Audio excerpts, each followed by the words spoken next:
Along the banks of the Illinois, the work was almost always on. From the time of the Civil War, whiskey drove growth and employment here. And yes, it was a bustling town. In fact, the income to the United States government from the whiskey tax made Peoria the highest contributor to the government's budget. More than 90 distilleries would pop up. The need for barrels and bottles, creating other manufacturing opportunities. Peoria was the whiskey capital of the world before Prohibition.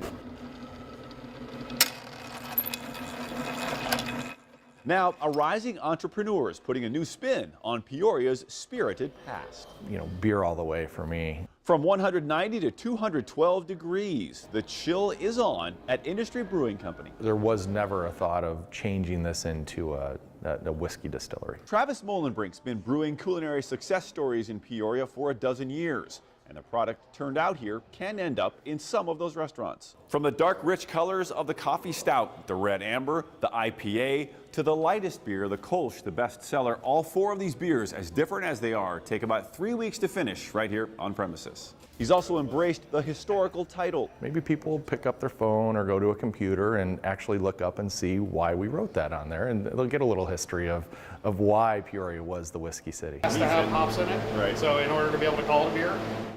But for now, the man with 8 concept locations in Peoria says the green hops are cool enough. I learn every day in this business in general, but I'm still learning the whole process of making great beer. I'm going to stick to beer for the time being.